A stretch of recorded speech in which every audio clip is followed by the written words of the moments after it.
Les règles du jeûne. Règle numéro 1. Le jeûne ne peut être valide que s'il remplit les conditions suivantes. Premièrement, la personne qui jeûne doit être musulmane, car le jeûne ne peut pas être accepté d'un mécréant. Deuxièmement, la personne doit être dotée de raison. La preuve réside dans la parole du prophète sallallahu alayhi wa sallam, la plume est levée sur 3 personnes. Celui qui dort jusqu'à ce qu'il se réveille, l'enfant jusqu'à ce qu'il atteigne l'âge de la puberté, et le fou jusqu'à ce qu'il retrouve sa raison, rapporté dans Sahih Abi Daoud. Troisièmement, la personne doit être pubère, al-boulour. La preuve réside dans le hadith précédemment cité, et il est préférable d'encourager les enfants à jeûner comme le faisaient les compagnons. Quatrièmement, la personne doit avoir la capacité de jeûner, al-qudra. La preuve réside dans la parole d'Allah subhanahu wa ta'ala dans le sens des versets. Quiconque d'entre vous est malade ou en voyage devra jeûner un nombre égal d'autres jours, mais pour ceux qui ne pourraient le supporter qu'avec grande difficulté, il y a une compensation, nourrir un pauvre.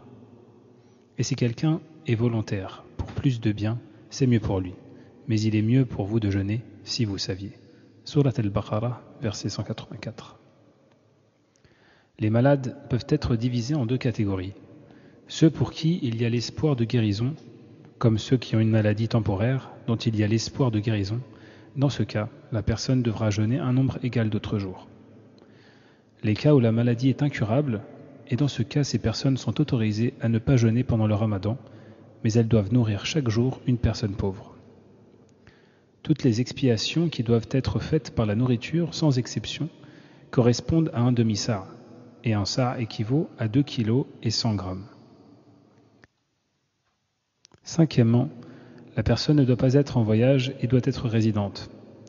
Sixièmement, il doit y avoir absence d'empêchement physique, comme les menstrues, les lochis.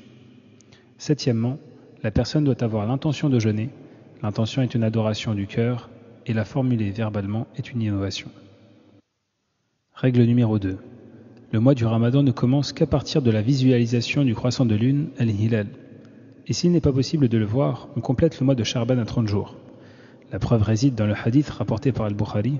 Le prophète sallallahu alayhi wa sallam a dit « Jeûnez quand vous le voyez et faites al-Eid quand vous le voyez.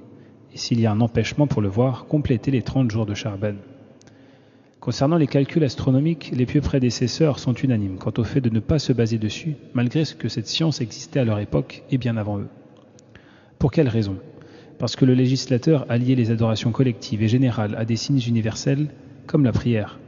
Le Maghreb est lié directement au coucher du soleil, le Isha est lié à la disparition du crépuscule, le Sobh est lié au lever du Fajr véridique, Dhor lorsque le soleil quitte le zénith et le Asr lorsque la taille de l'ombre vaut le double de la taille de l'objet.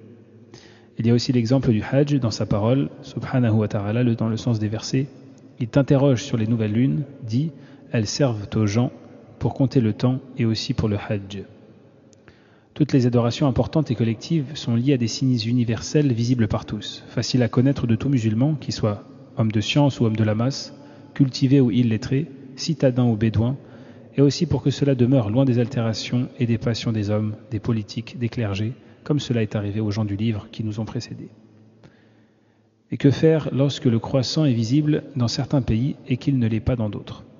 La réponse réside dans le athar suivant rapporté par Muslim, Tirmidhi, Nasa'i ou Abi Daoud, selon Quraib qui a été envoyé à Muawiyah au Shem par al-Fadl bint al-Harith, qui a dit « Je suis arrivé au Shem et j'ai fait ce qu'elle m'a demandé. Puis le Ramadan a débuté, alors que j'étais encore au Shem et j'ai pu apercevoir le croissant de lune la veille du vendredi. Quand je suis arrivé à Médine vers la fin du mois, Ibn al-Abbas, qu'Allah les agrée, m'a demandé « Quand est-ce que vous avez aperçu le hilal ?» J'ai répondu que nous l'avions vu la veille du vendredi. Il m'a demandé « L'as-tu vu toi-même » J'ai répondu « Oui. » Les gens aussi l'ont vu, et ils ont jeûné ainsi que Muawiyah. Ibn al-Abbas a dit « Nous ne l'avons aperçu que la veille du samedi, et nous allons continuer à jeûner les 30 jours dans le cas où nous n'apercevrions pas le croissant lunaire avant. » Je lui dis « Ne te bases-tu pas sur la vision du croissant lunaire de Muawiyah » Il me répondit « Non, c'est ainsi que le prophète sallallahu alayhi wa sallam nous a ordonné. » Règle numéro 3. Les annulatifs du jeûne doivent être basés uniquement sur les preuves, car le jeûne est une adoration qui a été légiférée par des preuves législatives et ne peut être annulé qu'avec des preuves authentiques. Les annulatifs du jeûne sont de 3 types. Le premier type, les annulatifs reconnus de manière unanime, comme, premièrement, le rapport charnel, deuxièmement, la boisson et la nourriture, troisièmement, se forcer à vomir, quatrièmement, l'éjaculation préméditée, cinquièmement, les menstrues et les lochis, et sixièmement, l'apostasie. Deuxième type, les annulatifs soumis à la divergence. Concernant ce type d'annulatif, il ne faut accepter que des annulatifs qui ont des preuves authentiques. Et le troisième type, les annulatifs qui ne sont basés sur aucune preuve. Règle numéro 4, les annulatifs ne peuvent invalider un jeûne qu'avec la présence d'une ou plusieurs de ces 3 choses. Première chose, al-ilm, la science, qui est le contraire de l'ignorance, c'est-à-dire que l'individu sait que cela est un annulatif du jeûne. Deuxième chose, l'absence de l'oubli, c'est-à-dire que l'individu commet un annulatif par oubli, comme l'exemple de celui qui boit ou mange par oubli. Troisième chose, la volonté, qui est le contraire de la contrainte, c'est-à-dire que si l'individu commet un annulatif sous contrainte, cela n'annule pas son jeûne. Et la preuve réside dans la parole d'Allah subhanahu wa ta'ala, dans le sens des versets, « Seigneur, ne nous châtie pas s'il nous arrive d'oublier ou de commettre une erreur » dans Surat al-Baqarah, verset 286. Le prophète sallallahu alayhi wa sallam a dit « Tout jeûneur qui par oubli mange ou boit doit poursuivre son jeûne, puisque c'est Allah qui lui a donné à manger ou à boire » rapporté par Bukhari et Muslim. Allah a pardonné à ma communauté l'erreur, l'oubli et ce qu'ils ont commis sous la contrainte, rapporté par Ibn Majah et authentifié par Sheikh al-Albani, rahimahullah. Règle numéro 5. Il n'y a pas d'expiation sans preuve. C'est-à-dire que par exemple, celui qui commet l'acte charnel de manière préméditée pendant le jour du Ramadan doit faire l'expiation qui est citée dans le hadith de Abu Huraira radiyallahu anhu dans les 2 sahih. Il rapporte, pendant que nous étions chez le prophète sallallahu alayhi wa sallam, un homme s'adressa au prophète en ces termes: J'ai péri. Que s'est-il passé? J'ai couché avec ma femme en plein Ramadan. As-tu un esclave à affranchir? Non. Peux-tu jeûner 2 mois successifs? Non. Peux-tu nourrir 60 pauvres? Non. À cet instant, un homme issu d'Ansar apporta un pot empli de dattes et le prophète sallallahu alayhi wa sallam a dit: Prends ça et fais-en une aumône. Il répondit: Personne n'en aurait plus besoin que moi, ô messager d'Allah. Au nom de celui qui vous a envoyé porteur de la vérité, il n'y a pas dans les grands quartiers de Médine une famille plus pauvre que la mienne. Le prophète sallallahu alayhi wa sallam répondit: Va l'offrir à ta famille, rapporté par Muslim. Dans certains madhahib, on impose cette expiation à celui qui mange de manière préméditée, alors qu'il n'y a pas de preuve à cela. Et cette règle s'applique sur toutes les expiations. Règle numéro 6. Les choses détestables pendant le jeûne doivent être tawqifiyya, s'appuyant exclusivement sur des preuves authentiques. C'est-à-dire qu'on ne peut juger d'une chose qu'elle est détestable que si cela est rapporté par un texte authentique, comme l'exemple de l'exagération de l'inhalation de l'eau pendant les ablutions. Cet acte est détestable car le prophète sallallahu alayhi wa sallam a dit: Eh bien, fais courir l'eau entre les doigts et les orteils et allez à l'extrême en se rinçant le nez, à moins que vous ne jeûniez.